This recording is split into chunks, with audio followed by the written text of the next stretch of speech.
Este é o Entre Autores, um podcast que une literatura, psicanálise e linguagem. Em cada episódio, partimos de um trecho, de um romance, poema ou texto teórico, para pensar o que ele diz sobre nós e sobre a experiência humana. Aqui, a literatura vai além do entretenimento. Ela nos aproxima de nós mesmos e se revela no cotidiano. Sejam bem-vindos.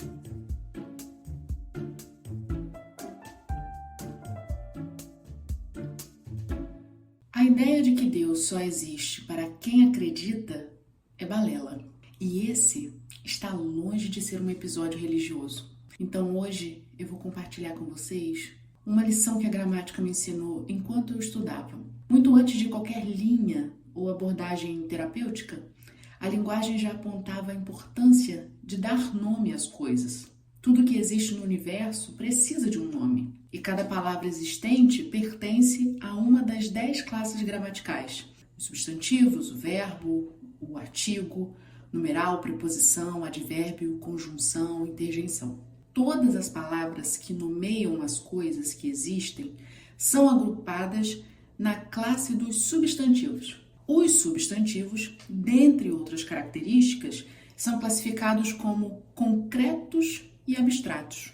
É bem provável que na escola você tenha aprendido que substantivo concreto é aquele no qual você pode tocar, e substantivo abstrato é aquele que você não pode tocar. Na minha infância, eu também aprendi assim.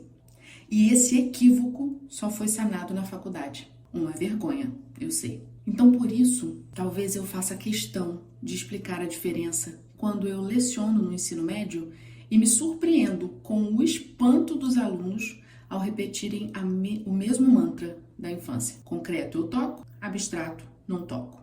Eu acolho o saber deles e provoco. Tudo bem. E o beijo? É concreto ou abstrato? Eles dizem que é concreto. Quando eu digo que não, alguns até protestam. Pois bem, beijo na boca ou no rosto, de perto ou de longe, é um substantivo abstrato. O substantivo beijo é classificado como abstrato porque ele depende de que alguém realize uma ação para que ele aconteça. Nesse caso, 2 pessoas movimentem seus lábios, se o beijo for na boca. Basta alguém chegar e interromper a ação que o beijo deixa de existir. Por outro lado, a caneta é um exemplo de substantivo concreto. Depois que ela foi inventada, ela não precisa de alguém para existir. Ela pode ficar parada em cima de uma mesa por dias, existindo concretamente, sem o auxílio de ninguém. Os gramáticos vão dizer que os substantivos concretos possuem existência própria, ou seja, não dependem de um outro para sustentar a existência. Já os substantivos abstratos são aqueles cuja existência dependem de um outro ser para existir. Eu brinco com os alunos que os relacionamentos saudáveis acontecem entre 2 pessoas que se comportam como substantivos concretos. Mas isso fica para outro episódio. Hoje eu quero focar em nossa relação com o concreto e o abstrato. É muito comum na vida do professor, isso acontece várias vezes em sala de aula. Eu estou no meio da explicação, o aluno levanta a mão. E quando eu penso que ele vai dizer alguma coisa sobre a matéria ou tirar alguma dúvida, ele diz: professor, eu posso beber água? Eu costumo pensar, antes de liberar esse aluno, será que ele sabe se a sede que ele sente é concreta ou abstrata? Mas enfim, eu tenho que liberar, né? A sede é um substantivo abstrato, pois ela só existe enquanto alguém sente sede. Nesse caso, o meu aluno João. Assim que o João bebe a água, ele sacia a sede. Logo, a sede deixa de existir. Perceba, água é um substantivo concreto. Sede é um substantivo abstrato. E isso me faz pensar. A gente tem dificuldade de lidar com aquilo que é abstrato. Não é de se admirar que todos os sentimentos da língua portuguesa são classificados como substantivos abstratos. Lembra da animação Divertidamente? Que mostra a importância de ensinar as crianças sobre as emoções que as dominam e que as deixam confusas? Fico pensando que nós adultos costumamos tamponar os nossos incômodos com coisas concretas. Assim como faz o meu aluno João para se livrar da sede. A psicanálise, entretanto, ela não tampona as coisas. E esse é um dos desafios que ela impõe em quem decide adotá-la como método de tratamento. Mas também impõe ao analista que a adota como uma praxis. Foi isso que eu pensei quando eu estava lendo o livro Minha Análise com Freud, Reminiscências, de Abraham Gardner. Nesse livro, o Gardner, ele revela a sua experiência pessoal de análise com Freud. Ele mora nos Estados Unidos, vai a Viena para fazer análise com Freud. É um testemunho, assim, muito importante. E eu indico a leitura aos psicanalistas e aos curiosos, porque ele descreve ali como era o clima da análise naquela época. O estilo clínico de Freud também aparece, né? Porque aí ele vai falar como que Freud recebeu, as intervenções do Freud durante o tratamento, o que eles falavam, né? Os dilemas que um analisando, que mais tarde se tornaria um teórico muito importante, como ele se tornou, especialmente nos campos da psiquiatria cultural e do estudo do trauma de guerra. Foi uma das especialidades que ele adotou. Ele é um psiquiatra, né? Então ele viaja para fazer a análise dele com Freud. Então, assim, essa obra, ela é considerada uma das principais memórias diretas de pacientes de Freud e ajuda a gente a entender não apenas o método da psicanálise, mas também a dimensão humana de Freud, né? Que é o fundador da psicanálise. Então, eu separei alguns pontos relevantes do livro, que eu acho que vale a pena comentar. Primeiro que a vida do autor, do Gardner, é muito, muito interessante. Só para vocês terem uma ideia, na primeira entrevista, depois que ele disse toda a vida dele a Freud, Freud vira e pergunta assim: você planejou esse discurso? Porque isso foi brilhante. Quero continuar te ouvindo amanhã. Gente, o cara é muito habilidoso com as palavras. É muito bonito ver a articulação dele, como que ele descreve a vida dele. A vida dele, de onde ele veio, o que passou na vida dele, o que aconteceu com ele, né? E até onde ele chegou. É extremamente inspirador, assim. É um caso muito interessante. Ele descreve Freud como um analista atento, mas econômico. É muito legal, porque as partes onde ele fala o que Freud dizia, Freud é muito certeiro, né? Mas assim, muito pontual. Não falava muito, ele deixava o paciente realmente falar, desempenhando, né, o papel de analista mesmo, né? O momento é do paciente. Então ele era muito econômico nas intervenções e raramente explicava em excesso, ele sabia realmente o lugar que ele deveria ocupar. Então tem um momento que ele fala que os outros pacientes ficavam surpresos, porque assim, muita gente viajava para ir fazer análise com Freud, entendeu? Então às vezes ele recebia um grupo de, sei lá, 5, 6 médicos que iam e ficavam lá. Nesse caso aí, foram cinco médicos que viajaram para Viena para ter essa consulta com Freud. Cada um era consultado durante um horário, um dia, e Freud tinha um limite, assim, de atender 9 pacientes, assim, por vez, porque a análise era diária, né? A gente tem que lembrar que naquela época você ficava hospedado lá em Viena para se tratar durante um tempo, mas a análise era diária. Aí ele fala que o que acontecia? Quando ele saía do consultório, formava um grupo, assim, num café, todo mundo sentava para se reunir, para saber assim, o que Freud falou com você? O que ele falou com você? E você falou desse sonho? O que ele disse desse sonho? Então a galera se reunia para fazer tipo terapia de grupo para falar do atendimento de Freud, assim. Chamava ele para tomar café, para perguntar o que Freud dizia, porque aí eles percebiam, começava a ter inveja entre eles, sabe? Ué, mas Freud fala com você? Porque comigo ele não fala nada. Ó, mas ele comentou esse sonho com você? Porque eu falo vários sonhos para ele e ele não diz nada. Então a galera começava a competir a atenção de Freud, entendeu? Então é muito legal ver gente assim que hoje tem super conceituada na psicanálise, mas agindo assim, igual quinta série mesmo. Gente, não muda, não muda. É universal. A quinta série eu acho que é universal. Então, assim, além disso, ele mostra como Freud trabalhava com os sonhos e os lapsos. Você vai perceber quando ele começa a falar dos sonhos, como Freud faz a análise, mantendo a posição de não satisfazer a curiosidade do paciente, mas convocando o paciente para que ele mesmo elabore e interprete o próprio sonho. É muito enriquecedor, assim. Ele aponta um equívoco que Freud cometeu. Ele diz o que o Freud disse, diz o sonho dele e fala que ali o Freud cometeu um erro quando ele analisa, né? Ele escreve esse livro depois da análise. Então, quando ele estava escrevendo essas memórias, ele fala que ele percebe o erro do Freud. Aí ele vai falar numa partezinha o que o Freud tinha errado na opinião dele. Isso é bastante interessante, né? Uma visão um pouco mais sóbria, né? A gente tem que lembrar que Freud é gente e a psicanálise estava em construção naquele momento. O livro também reflete as dificuldades do próprio Gardner em se entregar ao processo de análise. Mostra assim, um sonho que ele teve, que você percebe claramente a resistência dele em fazer análise com Freud, ainda que ele quisesse. Tem sempre algo da gente resistindo, né?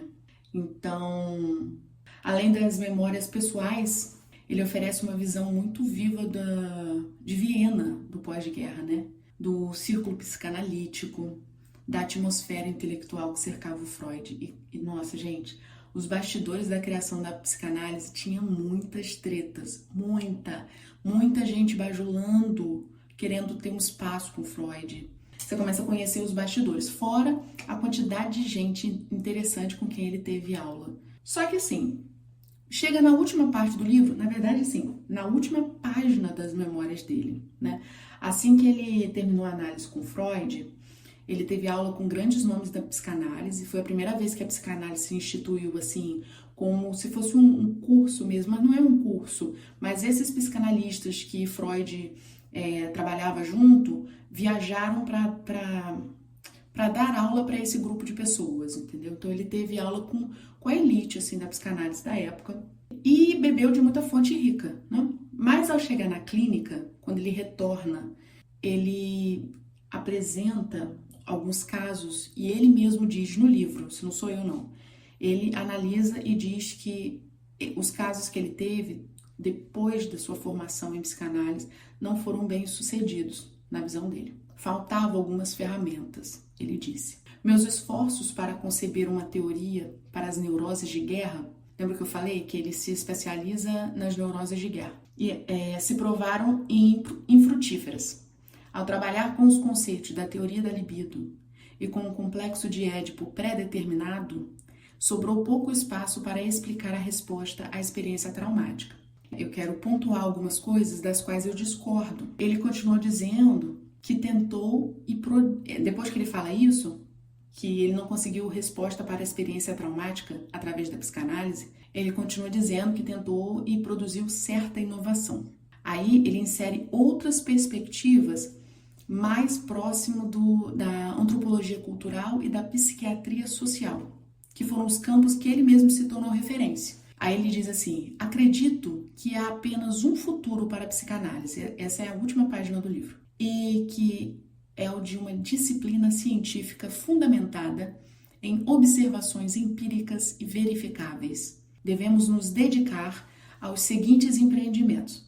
Só essa frase que ele coloca não poderia estar mais longe do que o que Freud propôs. Então eu vou comentar os 3 pontos que ele propõe, as 3 inovações que ele sugere à psicanálise. Precisamos parar de estudar os seres humanos a partir do divã. Não podemos estudar o desenvolvimento humano por meio de construções retrospectivas. Essas construções deixam muita margem para o erro.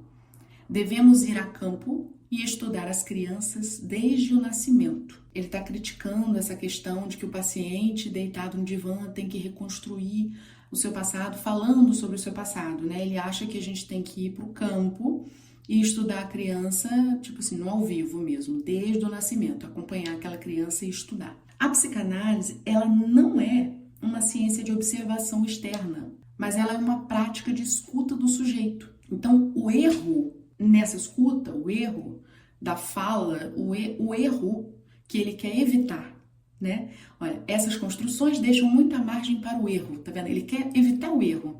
O erro faz parte do jogo, porque a psicanálise é uma aposta. Ela não é um campo de certezas absolutas, porque a verdade que emerge, que surge na análise, ela não é uma verdade factual histórica. Ela é uma verdade subjetiva que se revela onde? No enredo das formações do inconsciente. Então ela vai variar de sujeito para sujeito. o erro vai acontecer, o erro faz parte. Aí o segundo ponto que ele fala é assim: devemos estudar crianças de outras culturas para estabelecer uma base controlada para correlações e previsões. Então perceba, só de você ler esse vocabulário, você já percebe que está totalmente fora da proposta freudiana. Gardner, ele propõe ampliar a pesquisa para o campo antropológico, criando bases controladas. O interesse da psicanálise é o sujeito do inconsciente. E o sujeito do inconsciente, ele é sempre singular e único. Ele é atravessado pela linguagem. O foco da psicanálise não é o comportamento adaptativo dos grupos. Então, Freud já mostrou em Totem e Tabu, e também naquele texto O Mal-Estar na Civilização, que a gente pode dialogar com a antropologia. Freud também estudou, também usou a antropologia, mas a gente não pode criar um modelo normativo. A antropologia serve para pensar as condições de estruturação do desejo, mas não para criar modelos normativos. O terceiro ponto, ele diz assim: devemos estudar os padrões de adaptação social. Proponho que não há padrão social que possa funcionar sem uma estreita vigilância. Temos uma tarefa educacional a ser feita. Freud, ele foi claro naquele texto, é um dos meus textos favoritos dele, Análise Selvagem. E também em um outro texto também, a questão da análise leiga. Ele diz que o analista não educa. A psicanálise não impõe padrão de certo e errado. A gente não pode dizer ao paciente que o tal comportamento é certo, tal comportamento é errado. O que a gente faz na clínica psicanalítica, a gente acompanha o sujeito na própria travessia dele. Não é o nosso papel educar. O educador, ele trabalha para a adaptação. Eu, por exemplo, desempenho posições diferentes, né? Quando eu estou em sala de aula, eu não educo o meu aluno, mas eu busco adaptar o discurso dele para diferentes níveis. Então, por exemplo, quando ele usa palavras abreviadas ou gírias, ele não está cometendo um erro. Ele não comete um erro desde que esse tipo de vocabulário que ele usa esteja em um formato de texto não oficial. O que eu digo a eles em sala é que se eles estiverem diante da redação do Enem, eles não podem usar nem abreviações, né, desse tipo VC, PQ, né, nem gíria, por exemplo, não cabe no texto, a não ser que seja de forma intencional para exemplificar esse tipo de grafia. Mas um texto dissertativo argumentativo, um texto para faculdade, um texto oficial acadêmico, não cabe esse tipo. Ele não está cometendo um erro, mas se ele coloca nesse tipo de texto que exige uma escrita formal, aí sim estaria equivocado. Por quê? Porque não está adequado para aquele tipo de vocabulário, entende? Agora, se ele quiser escrever isso num bilhete para um amigo, numa carta pessoal, não há nenhum equívoco. Então, o que eu ensino em sala de aula? Eu ensino a adaptação do discurso do meu aluno. Na clínica, eu não faço adaptação de ninguém para nada, porque na clínica não cabe eu pressupor como que o meu paciente deve agir em determinada situação. O psicanalista, ele vai trabalhar para que o sujeito se confronte com o desejo, com o imprevisível, com a divisão que o constitui, com a falta. Então, Freud, ele reforça isso, porque em um dos textos dele, ele vai dizer que existem 3 profissões impossíveis. Aí ele diz impossível porque, assim, é muito difícil mesmo de desempenhar. Ele fala que é governar, educar e psicanalizar. Agora, veja, eu escolhi educar e psicanalizar, ou seja, eu escolhi 2 dessas 3 impossíveis. Quem é o louco? A psicanálise, ela não tem como missão formar sujeitos socialmente corretos, mas abrir espaço para o dizer de cada um, para que cada um possa dizer de si mesmo. Aliás, pensando aqui agora, a psicanálise, ela te dá lugar de fala. Você pode falar, aquele ali é o seu lugar. E a partir dali você vai construindo, desconstruindo, reconstruindo infinitas possibilidades. Mas você, paciente, o paciente também trabalha na sua própria sessão.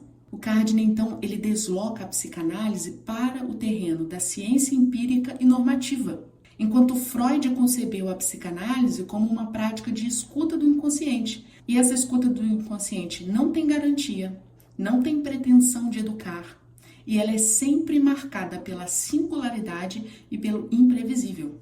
Agora você deve estar se perguntando, se eu discordo do autor, por que eu indico fortemente a leitura da obra? Justamente porque esse livro não é a coleção de conceitos prontos e também não é um livro teórico do Gardner, mas é o relato de alguém que esteve na posição de paciente de Freud. Então, o Gardner, ele nos abre uma janela para os bastidores de uma teoria que ainda estava em processo de construção. Ele mostra como que era o modo como Freud trabalhava e o impacto disso em quem passava pela experiência de análise com ele, ou seja, a gente descobre como que era fazer uma análise com Freud. E aí a gente percebe, lembra quando eu falei do grupo de colegas que se sentam para perguntar, mas ele falou com você, mas ele não falou comigo.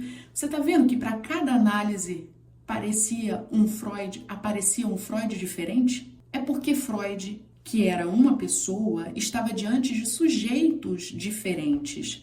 Não é robótico, não é padrão. Então, esse aspecto torna essa obra muito valiosa, independente do que ele faz com o que aconteceu com ele, com a experiência ou com a base teórica que ele vai construindo depois. O foco da obra não é sobre a teoria que Gardner fez, criou, ou as mudanças, ou os avanços, ou o que ele considera da própria psicanálise, sim dessa experiência do paciente, né? Então, se você é curioso para saber bastidor de análise, eu gosto muito. Apesar de fazer e apesar de ser analista, eu adoro ler esses relatos assim.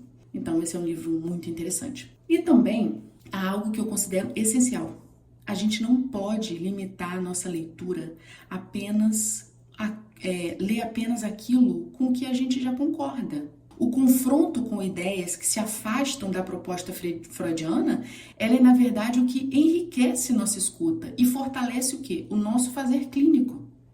É nesse embate, nesse movimento de questionamento, que a gente reafirma o lugar da psicanálise e a sua especificidade diante dos outros discursos. Então, por isso, mesmo discordando de algumas posições do Gardner, eu vejo essa leitura como fundamental. Ela nos instiga a pensar, nos provoca e, ao mesmo tempo, nos faz voltar a Freud com ainda mais clareza sobre o que está em jogo quando a gente fala em psicanálise, né? Então, quando eu li toda a obra, na última página, quando chegou nessa parte, cada sugestão de inovação que ele falava, eu fiquei feliz por eu conseguir perceber como que aquilo estava distante da teoria que eu leio, das palavras de Freud que eu leio, né? Então, isso é importante porque aí até aquilo que eu já sei sobre a psicanálise ou sobre o modo como eu conduzo a clínica, como eu leio as obras freudianas e dos outros autores também, isso fortalece a minha escuta, fortalece a minha percepção da própria psicanálise, do estudo teórico, né? Então, você lembra quando eu dizia sobre a nossa dificuldade em lidar com o abstrato, com aquilo que não podemos controlar? Eu penso que no final do livro dele, as suas tentativas de adaptação da psicanálise apontam para esse movimento também, de saciar a sede pelo controle, de conseguir dar uma resposta definitiva. A psicanálise, como eu falava anteriormente, ela não tampona as nossas faltas com respostas. O que ela faz é abrir espaço para as perguntas. Ela não teme o incontrolável, ela vai em outra direção. A psicanálise nos lembra que nós voltaremos a ter sede. E tudo bem. É pela sede que a gente busca água. É a falta que provoca o desejo. É o desejo que nos coloca em movimento. Quem dera o desejo fosse tão claro como a água. Haja trabalho de análise para descobri-lo, construí-lo, desconstruí-lo e bancá-lo. O desejo custa muito caro, mas ele custa muito caro exatamente porque não há dinheiro que pague. Curiosamente, desejo e falta são substantivos abstratos. Mais ainda, o desejo é filho da falta. A mãe mais sábia de todas fica o tempo suficiente para fazer o filho crescer. É preciso ir para poder voltar. Deus é um substantivo concreto, pois a ideia dele independe da sua fé. O mesmo vale para as fadas, duendes, gnomos, Anjos e demônios. Eles existem, independente se a gente acredita neles ou não. Eu disse que esse texto não era religioso. E a gramática tem suas próprias leis. Por sorte, preconceito e intolerância são também substantivos abstratos. Eles só existirão enquanto a gente sustentá-los. Até o próximo episódio. Obrigada por escutar o Entre Autores. O link do livro citado está na descrição. Para continuar acompanhando os próximos episódios, inscreva-se no canal. Até a próxima!